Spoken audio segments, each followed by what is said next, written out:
ரெகுலராக ஃபேஸ் பண்ணுற ஒரு விஷயம். இப்போ நான் ஒரு 10 கேஸ் பார்க்குறேன்னு வச்சுக்கோங்களேன் இன்றைக்கி, அதில் ஒரு 8 கேஸாச்சும் கண்டிப்பாக சொல்லிடுவாங்க, மேம் எனக்கு வந்து பார்த்தீங்க அப்படின்னா டைஜஷனே ஆக மாட்டுது, மோஷனே போக மாட்டுது. இப்போ நான் நேற்று கூட நான் ஒரு கோயிலுக்கு போனேன், அங்கே வந்து கோயிலில் வேலை செய்கிற ஒருத்தவங்க வந்து கேட்குறாங்க, என்னை வந்து அவங்களுக்கு தெரியும் ஆக்சுவலி, அதனால் வந்து கேட்குறாங்க, மேம் எனக்கு வந்து மோஷன் ஃப்ரீயாகவே போகவே மாட்டுது, என்ன பண்ணுறேனே தெரியலை, எனக்கு இந்த மோஷன் இஷ்யூஸ் தான் இருக்குது அப்படின்ற மாதிரி அவங்க அந்த கோயிலில் கூட சொல்கிறாங்க. அப்படிங்கும்போது பார்த்திங்க அப்படின்னா அந்த அளவுக்கு மக்கள் இடையில் இந்த டைஜஷன் ஆகிறதும் கான்ஸ்டிபேஷன் இஷ்யூஸ் வந்து அவ்வளோ ஹெவியான ஒரு ப்ராப்ளமாக வந்து இருக்குது, அவ்வளோ இதான இருக்குது. ஜீரண மண்டலம் வந்து அவ்வளோ கெட்டு போய் வந்து இருக்குது. உடம்புல வந்து ஒரு உணவை ஜீரணிக்கிறதுக்கான சக்தியே வந்து இல்லை. ஏன்னா அந்தளவுக்கு அவங்களுக்கு வந்து மென்டலியும் அஃபெக்ட் ஆகிருக்காங்க, ஃபிசிக்கலியும் அஃபெக்ட் ஆகும். Cut is equal to brain. நம்மளோட பிரெயின் ஒரு மாதிரி இருந்துச்சு அப்படின்னா நம்மளுக்கு வந்து சாப்பாடு வந்து ஒழுங்காக சாப்பிட முடியாது, பசிக்கவே பசிக்காது, ஒரு மாதிரி மந்த தன்மையிலே வந்து இருப்பாங்க. அதுக்கப்புறம் வந்து பார்த்தீங்கன்னா ஆன்சைட்டிஸ் இஷ்யூஸ் வரும், நம்மளுக்கு வந்து கோவம் அதிகமாக வரும், நிறைய காரமாக சாப்பிட்றது, ஸ்பைஸியாக சாப்பிட்றது, இதெல்லாமே என்ன பண்ணும் அப்படின்னா உங்களோட குடல் வால் அந்த இன்டெஸ்டைனில் இருக்க லேயரை வந்து டேமேஜ் பண்ண வந்து ஆரம்பிக்கும். அங்கே வந்து புண்ணு வருது, அல்சர் வருது. அந்த குடல் புண் வெளியே இருக்க புண்ணு ஆற்றுறதுக்கே நம்ம அவ்வளோ கஷ்டப்பட்டு ஆற்றுறோம். உள்ள ஒரு புண்ணுனா நம்ம உணவை போட்டு மட்டும்தான் அதை ஆற்ற முடியும். ஓகேங்களா? ஸோ ஃபர்ஸ்ட் அல்சருக்கு வந்து நான் சொல்கிற ஒரு பெஸ்ட்டான ரெமெடி அப்படின்னு கேட்டிங்கன்னு வச்சுக்கோங்களேன், நிறைய தண்ணி குடிங்க, காரத்தை கம்மியாக சாப்பிடுங்க, உப்பு கம்மியாக சாப்பிடுங்க, அரை உப்பு சாப்பிடுங்க, ஸ்பைஸை சுத்தமாகவே எடுத்துக்காதீங்க, நல்லா ஈஸியாக டைஜஸ்ட் ஆகிற மாதிரி உணவு வந்து சாப்பிடுங்க.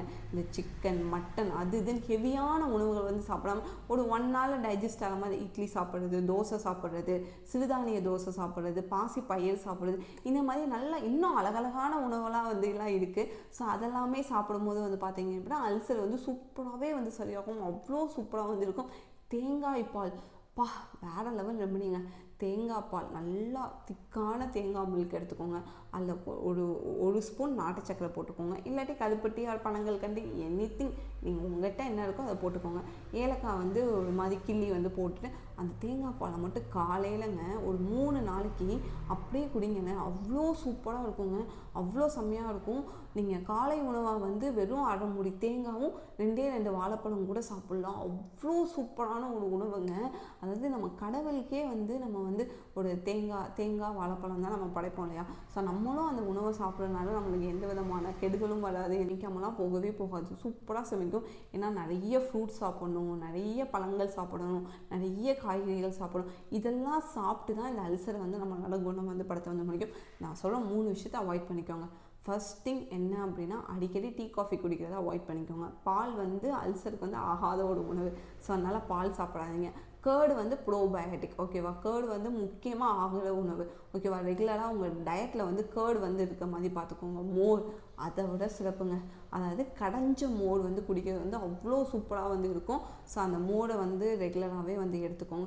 இன்னொன்று, எனக்கு அல்சர் வந்து சீக்கிரமாக சரியாகணும், நான் வந்து கஷ்டமே படவே கூடாது, எனக்கு அவ்வளோ சீக்கிரமாக உடம்புல இருக்க கேஸ் எல்லாமே அப்படியே டக்குன்னு ரிலீஸ் ஆனோம் அப்படின்னா ஒரு 3 மாதத்துக்காச்சும் நான் சொல்கிறது வந்து பண்ணுங்கள், ஓகேங்களா? நன்னாடின்னு வந்து நாட்டு மருந்து கடையிலையோ இல்லை சித்தா மெடிக்கல் ஷாப்லேயோ நன்னாடி வேரோ இல்லை நன்னாடி அந்த தண்டு வந்து விற்கும், அந்த வாங்கி அந்த தண்ணியை வந்து குடிங்க, சூப்பராக இருக்குங்க. உண்மையாலே அந்த நன்னாடி வாட்டர்லாம் குடிக்கும் போது இப்போ நான் அதை ரெகுலராக குடிப்பேன், ஓகேங்களா? நான் குடிக்கும் போதெல்லாம் வந்து பார்த்திங்க அப்படின்னா நல்ல உடம்பு வந்து நல்ல குளிர்ச்சி அடையும்.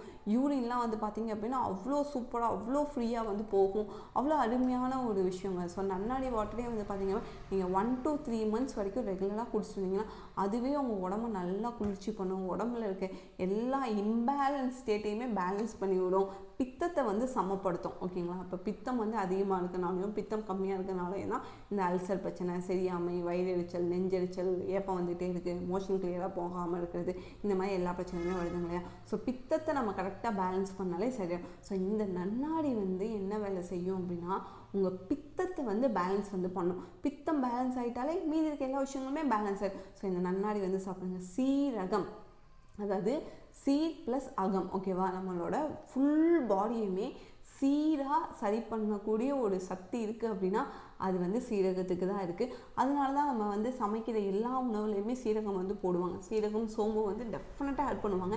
ஏன்னா அந்த எசன்ஸ் வந்து பார்த்திங்க அப்படின்னா நம்ம உடம்புல இருக்க டைஜஷன், கட் ஹெல்த்து, மோஷன் ஃப்ரீயாக போகிறதுக்கு எல்லாத்துக்குமே வந்து உதவும். ஸோ சீரக தண்ணியும் நீங்கள் தாராளமாகவே குடிச்சிட்டு வந்து வரலாம். நான் சொன்ன இந்த எல்லா விஷயங்களையுமே ரெகுலர் பேசிஸில் ஃபாலோ பண்ணால் மட்டும்தான் கண்டிப்பாக இந்த அல்சர் நோயிலேருந்து உங்களால் வெளியே வரவே முடியும். ஸோ மறக்காமல் நான் சொன்ன இந்த எல்லா ரெமிடிஸையுமே ஃபாலோ பண்ணுங்கள்.